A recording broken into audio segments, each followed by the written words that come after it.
ओम क्लीं कृष्णाय नमः। साथियों, यदि आपकी मेष राशि है, मेष लग्न है, तो यह सप्ताह आपके लिए 17 नवंबर से 23 नवंबर तक का बड़ा विशेष रहने वाला है। विशेष में क्या कि आपको आकस्मिक धन लाभ हो सकता है। कहीं आपने पहले पैसा दे रखा है, वो पैसा आपको आ सकता है, या जहां आप कोई प्लान कर रहे हैं तो आकस्मिक लाभ के योग बने हुए हैं। ऐसा क्यों हो रहा है? क्योंकि साप्ताहिक लग्न कुंडली में मंगल अष्टम स्थान पर स्वग्रही बना हुआ है और साथ में गुरु की पूर्ण दृष्टि है, पंचम दृष्टि गुरु की यहां पर बनी हुई है। तो आकस्मिक लाभ यात्राओं के द्वारा हो सकता है, या पहले दिया हुआ उसका हो सकता है, बाहरी स्थानों से, आउट ऑफ टाउन से, डिस्ट्रिक्ट से, स्टेट से, कहीं न कहीं बाहरी कार्यों के द्वारा आपको सडन लाभ मिल सकता है। या कोई बाहर का व्यक्ति आया है और आपके टाउन में आया हुआ है और वह आपके टच में डायरेक्ट इनडायरेक्ट आया और आपने कार्य किया है, उस कार्य के द्वारा आपको सडन लाभ मिलेगा, जिससे आप प्रफुल्लित रहेंगे, मनोकामना आपकी पूर्ण रहेगी। नमस्कार, मैं हूं पंडित लोकेश पालीवाल, आपके समक्ष उपस्थित हूं 18, 17 नवंबर से 23 नवंबर तक का साप्ताहिक चंद्र कुंडली से फलादेश। जी हां, यह फलादेश आपके साथ में लगभग 50% फिट बैठेगा, क्योंकि 100% के लिए हमें लग्न कुंडली की आवश्यकता होती है, नवमांश की आवश्यकता होती है, दशों की आवश्यकता होती है, जो कि हम केवल इसके ऊपर निर्भर है। तो यह जनरल फलादेश है सभी के लिए, सभी वर्गों को हमने देखा है, चाहे वो बाल्यावस्था हो, युवावस्था हो या वृद्धावस्था हो, चाहे वो बिजनेस वाला हो, चाहे वो विद्यार्थी हो। तो हमने सभी पक्षों को, सभी व्यक्तियों को इंक्लूड कर कर ऐसा निचोड़ निकाला है कि सबको फल प्राप्त हो और उनकी इच्छाएं पूर्ति हो। अलग अलग चीजें हमने डिस्क्राइब की है, तो सबके लिए यह इंक्लूड हो गई है। तो आप सोचेंगे कि यह कैसे बताते हैं पंडित जी? तो जैसा कि हमने पूर्व में बताया, विदित है आपको कि हम चंद्रमा जो विचरण करते हैं कुंडली में 12 भावों में, तो उस विचरण से हम फलादेश बताते हैं।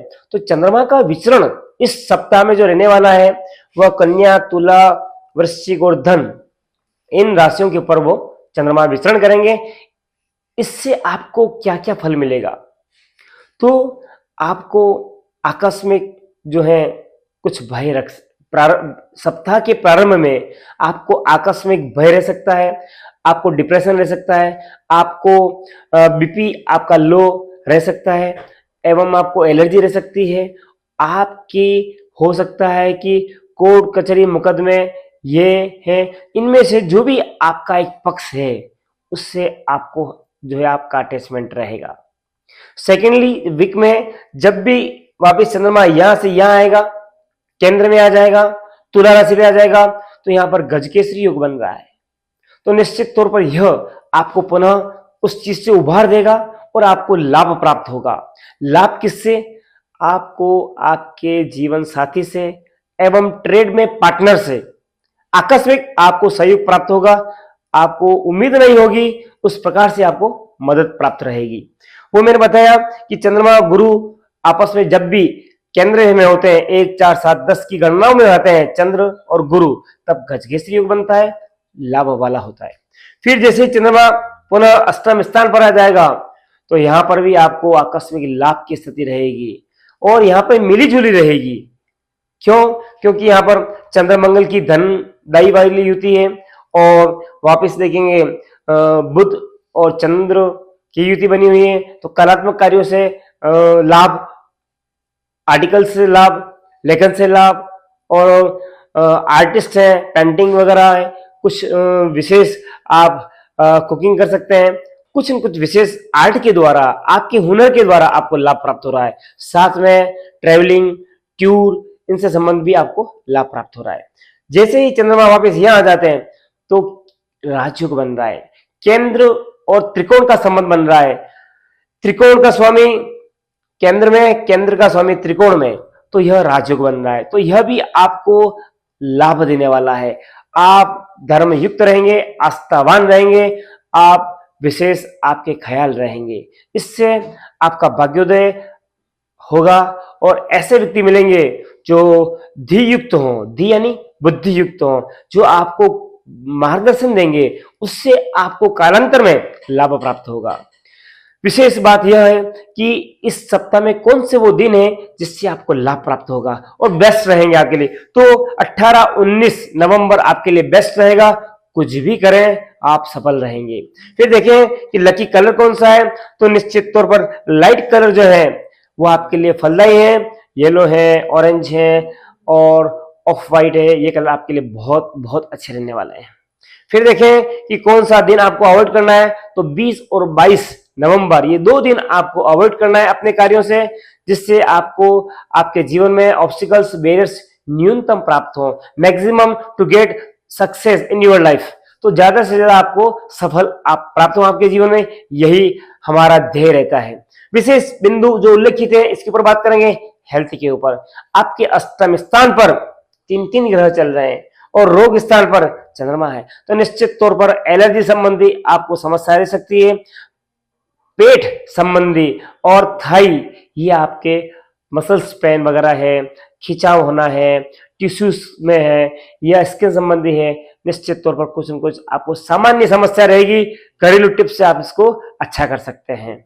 एसिडिटी, जलन होना, यह भी आपको रहेगा इससे, क्योंकि अष्टम स्थान पर देखिए 2 अग्नि तत्व के ग्रह हैं, 2 अग्नि तत्व के ग्रह हैं, तो निश्चित तौर पर यूरिन में जलन होना यह भी रह सकता है।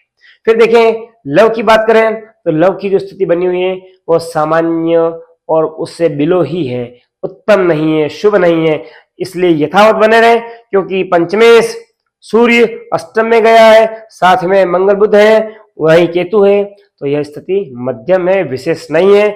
यथावत बने रहे, कुछ नूतन करने ना जाए, बाकी ये आपको नुकसान हो सकता है। फिर बात करें रिलेशन की, तो रिलेशन की जब भी बात होगी लग्न लग्नेश की बात अवश्य करेंगे। तो लग्नेश मंगल है, मंगल अष्टम स्थान पे स्वग्रह बने हैं, निश्चित तौर पर यह आपको मध्यम से उत्तम की ओर आपका जो है रिलेशंस अदर्स के साथ रखवाता है। फिर बात करें करियर की, तो निश्चित तौर पर यदि आप लैंड संबंधी कार्य कर रहे हैं तो आपको आपके कार्य सहजता से, सरलता से, आपकी वाणी के द्वारा, यथोचित वाणी के द्वारा आपको लाभ प्राप्त हो रहा है। आपका विल पावर आपको लाभ दे रहा है। क्यों? विल पावर का कारक होता है सन और वाणी का कारक होता है बुध, और यह सब अष्टम स्थान भर गए हैं। निश्चित तौर पर आपको लाभ देने में ये 2 चीजें अहम रहेगी। अगर आप इन दोनों को ध्यान में रखेंगे, निश्चित तौर पर आपको लाभ रहेगा। और यदि आपने अपना वर्क बाहर के कार्यों से अगर आपने जोड़ा है, तो निश्चित तौर पर आपको कुछ विशेष परिश्रम के द्वारा अधिक लाभ मिल रहा है। फिर बात करें यदि आप स्टूडेंट हैं, तो स्टूडेंट हैं, आपका पढ़ाई के प्रति मन नहीं है, आप विशेष खोजबीन में रहते हैं, अदर्स में कुछ तहकीकात करते हैं जिससे लाभ प्राप्त हो, लेकिन आपको विद्या बुद्धि के प्रति विशेष एफर्ट्स करने होंगे, तभी विशेष लाभ रहेगा। बाकी मध्यम स्थिति रहेगी, मध्यम ही रहेगी। फिर बात करें मैरिज की, तो मैरिज की योग अभी बने हुए हैं। क्यों? क्योंकि सप्तमे शुक्र स्वग्रह बना हुआ है और किसी की दृष्टि नहीं है, पूर्ण दृष्टि, इसलिए ये आपके लिए शुभ है। आपको यदि अभी कोई संबंध आते हैं तो निश्चित तौर पर आपके जो पार्टनर या जीवन साथी जो हैं, बड़े ही सुंदर, बड़े ही आकर्षक, बड़े ही लुभावने उनका लुक रहेगा। निश्चित तौर पर यह ऐसा क्यों कह रहा हूं मैं? क्योंकि सप्तम स्थान पर शुक्र है, इस वजह से यह हो रहा है। अब लक की बात करें, ऐसा लक या स्पिरिचुअलिटी जिसको हम कह सकते हैं कि हम आध्यात्मिक उपाय जिससे करने से हमारा सर्वांगीण रूप से कल्याण हो, तो आपकी पूरी कुंडली को देखते हुए लग रहा है आपको लक्ष्मी नारायण भगवान की आराधना, दर्शन अवश्य करना चाहिए एवं बालाजी के मंगलवार शनिवार को दर्शन अवश्य करें। और यदि कुछ विशेष करना चाहते हैं, गाय को गुड़ खिलाएं और भगवान सूर्य को जल चढ़ाएं। इतना कर कर आप विशेष लाभ प्राप्त कर सकते हैं। साथियों, मेरी बात अच्छी लगी हो शेयर करें, लाइक करें, चैनल को सब्सक्राइब करें। धन्यवाद।